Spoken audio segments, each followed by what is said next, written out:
안녕하십니까. 금자남TV 송현남입니다. 반갑습니다. 네. 자, 우리 지난 영상에 이어서 위험에 대한 이야기 조금 더 확장을 시켜볼게요. 앞선 영상에서 위험은 너무 많이 오르는 것도 위험이고 너무 많이 떨어지는 것도 위험이다. 이런 이야기 좀 강조 많이 했었죠. 자, 그 이야기를 조금 더 확장을 시켜서 그렇다면 이 위험이라는 건 무조건 나쁜 건 아니라고 그랬어요. 그래서 위험이라는 건 어떤 거다? 우리가 통제하지 못하는 게 위험한 거지, 통제할 수 있는 위험은 곧 그렇죠, 수익률로 전환될 수 있기 때문에 통제 가능한 위험까지도 제거할 필요는 없다, 이런 이야기 했었네요. 됐죠? 자, 그 이야기를 조금 더 이어갈 건데, 이번 영상은 약간 더 이제 깊이가 있어질 거예요. 자, 왜 그러냐면 표준 편차라는 용어 때문에 그래요. 우리가 초등학교 때는 안 배웠겠지만 중학교 때가 되면은 표준 편차라는, 그 수학에서의 표준 편차라는 개념을 조금 배워요. 그쵸? 그 표준 편차라는 개념이 이제 우리가 지금 주식이라든가 이런 금융 자산에서 이야기하는 위험을 나타내는 대표적인 지표로 사용을 하고 있거든요. 자, 어떤 이야기냐면 표준 편차예요. 자, 표준이라는 걸 조금 쉬운 말로 바꾸면 중앙, 기본이라고 생각을 해볼게요. 그러니까 어떤 표준이라는 건 우리 스탠다드잖아요. 어떤 기준이 되는 기준점이 있고, 이 기준점으로부터 얼마만큼 이렇게 벌어지냐, 편차가 생기냐라는 걸 나타낸 게 표준 편차예요. 되게 단순하죠. 예. 그래서 이제 표준 편차라는 개념을 우리가 이해할 때는 이 기준이라는 게 있으면 얘가 벌어진다고 그랬죠. 그러면 왼쪽으로 벌어지면 이게 마이너스 영역으로 가는 거예요. 오른쪽으로 벌어지면 플러스 영역으로 가는 거예요. 됐죠? 자, 우리 금융에서는 앞선 영상에서 계속 강조했던 얘기인데, 중심이 있으면 중심으로부터 계속 이렇게 멀어져 나간다 이야기했던 거 기억나시나요? 그러니까 올라가도 위험하고 떨어져도 위험하다고 했으니까, 즉 표준 편차에서 어떤 기준값을 벗어날 가능성을 전부 다 위험이다라고 표현을 하는 거예요. 아시겠죠? 예. 그래서 표준 편차라는 지표이기도 하고요. 우리가 수학적으로는 수학 공식, 어떤 수학 이론이 될 수도 있는데, 얘를 얼마만큼 이해하는지가 위험을 직관적으로 바라볼 수 있는 능력이 될 수 있다, 이 소리예요. 자, 그럼 조금 더 그런 표준 편차를 우리가 어떻게 이용해야 되냐? 뭐 이제 그 자격증 시험에서는 계산을 할 때 쓰거나 뭐 이런 식으로 써요. 하지만 이제 자격증 시험이 아닌 표준 편차라는 개념을 이해하기 위해서는요, 표준 편차를 부르는 또 다른 이름이 있어요. 이름이 바로 총위험이에요. 그러니까 위험은 위험인데 모든 위험을 다 합친 총위험을 우리가 수학적 용어에 표준 편차라고 사용을 해요. 지금부터는 표준 편차라는 용어를 쓰지 않고 총위험이라는 용어를 대신해 볼게요. 자, 그러면 좌우로 벌어질 위험, 이런 총위험이라는 건 과연 어떤 개념이냐? 이 개념은 앞선 영상에서 엄청 강조했었던 통제되는 위험하고 매우 연관성이 크다. 그러니까 이제 총위험이니까 무언가를 더한 게 총이란 값이잖아요. 그럼 총위험은 뭐를 더한 거냐면 체계적 위험이라는 것과요, 비체계적 위험이라는 애를 더한 게 총위험이 돼요. 됐나요? 여기까지는 어렵지 않아요. 체계적인 애랑 체계적이지 못한 애예요. 비체계적인 애. 이 둘을 더한 게 총위험이라는 애가 되는 거예요. 그러면 위험은 체계적인 애와 비체계적인 애가 언제나 더해지거든요. 이 둘 중에 하나는 쓸모가 없는 위험이에요. 그럼 위험은 다 쓸모없는데? 아니죠. 이것도 이제 지난 영상을 계속 떠올리셔야 돼요. 제가 이제 스토리를 가져간다고 그랬어요. 위험은 항상 뭐를 대신해 준다? 그렇죠.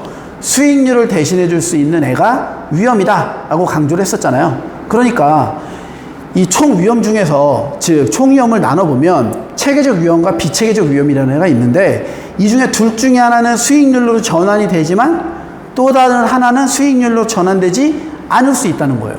그런데 총위험, 이런 위험을 내가 다 감당해버리면 수익률로 전환되지도 않는데 위험한 애를 그냥 안고 있는 거나 마찬가지잖아요. 얘를 없애야 되겠죠. 그 없애야 되는 위험을 우리는 비체계적 위험이라고 불러요. 아시겠죠?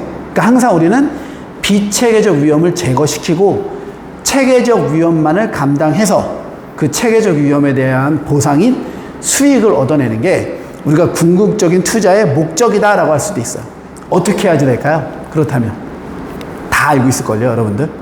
지금 첫 영상부터 몇 개 되지도 않지만 이걸 쭈루루 보신 분들은요, 지금 느낌이 빡 와야 돼요. 느낌 안 오면 이상한 거라니까요. 그렇죠? 분산 투자. 우리가 분산 투자 왜 한다고 그랬어요? 서로 반대로 움직이는 애들 하나로 묶어놓으면 분산 투자라고 했었죠. 그럼 왜 반대로 움직이는 애를 하나로 묶을까요? 예상치 못한 변동이 생겼을 때 그 예상치 못한 변동을 서로 상쇄시켜주는 효과가 있죠. 그때 없어지는 그 예상치 못한 상황에서 사라지는 위험들이 바로 비체계적 위험이에요. 그러니까 우리가 앞선 포트폴리오를 배웠을 때 하나가 제가 약간 애매하는데 뒤에 영상을 듣다 보면 이게 해결될 거예요 라고 이야기를 했었잖아요. 바로 그 포인트가 여기에요. 우리가 포트폴리오를 왜 구축해야 되냐, 분산 투자를 왜 해야 되냐, 예상치 못한 상황이 생기는 변동성을 없애기 위해서 하는데, 무조건적으로 그 변동성을 없앨 게 아니라 수익으로 전환되지 않는 위험만 제거시키고 우리가 수익으로 전환되는 위험은 얻어내야 된다는 거예요. 내가 높은 수익을 추구하기를 원한다면. 즉 리스크 앤 리턴이에요. 위험을 얼마만큼 감당하냐에 따라서 리턴 값이, 수익률이 달라진다면, 내가 원하는 목표 수익률이 있다면 그 수익률에 맞는 수준의 위험만을 감당을 해야지, 목표 수익률은 요만큼인데 감당하는 위험이 이렇게 높아버린다면 이 둘의 차이만큼은 내가 감당하지 않아도 될 위험이기 때문에 위험도, 리스크만 높아지는 거지 수익률은 전혀 올라가지 않는다는 거죠. 그러니까 쉬운 예가 테마주 같은 애들이에요. 기업이 뭐 하는 기업인지도 모르고 기업 실적 발표도 그렇고 별거 없는데 이 테마주들이 테마를 타면 주가가 계속 올라가는 거예요. 이게 실제로 향후 모멘텀이라고 하죠. 기업의 성장력이 좋아져서 테마를 타고 올라가는 경우들은요 계속 많이 올라요. 근데 이렇게 아무 이슈도 없는데 뜬금없이 갑자기 상한가를 막 치는 애들은요, 이런 애들은 그렇죠, 비체계적 위험값들이 엄청 높아지고 있는 상황인 거예요. 그런 상황에 그 비체계적 위험을 제거시키지 못한다면 투자하면 된다 안 된다? 안 된다라는 거죠. 그거 갖다가 우리가 투자를 들어가는 순간 큰일 날 수 있겠죠.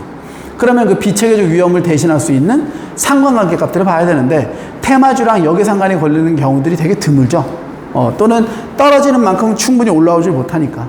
그런 부분들이고, 좀 더 쉬운 예를 들자면 우리가 상을 차려요. 밥상을 딱 차려놨는데 상 위에 밥이, 흰 쌀밥이 있고 고기가 있고 뭐 김치가 있고 야채가 있고 생선이 있고 국도 있고 이래요. 근데 그 옆에 우리 몸에 아주 안 좋은 뭐 젤리라던가, 젤리가 무조건 안 좋다고 하긴 힘들지만 얘네들에 비해서 영양가는 매우 낮고 그 몸에 안 좋은 트랜스 지방 같은 것들이 많이 들어가 있는 음식들이 많이 올라가 있다고 생각을 해볼게요. 그런 상황에 우리가 밥상에 있는 밥과 반찬을 다 먹어야 한다면 불필요한 것들을 먹어서 에너지가 되지도 못하고 살만 찌고 건강만 해칠 수 있다는 거예요. 이해되시죠? 이런 게 바로 뭐다? 비체계적 위험과 동일한 거다. 그러니까 위험이라는 거 우리가 항상 바라볼 때는 체계적 위험만 감당을 하려고 노력을 해야 되고요. 그 체계적 위험을 감당했을 때 수익률로 전환이 잘 되어진다.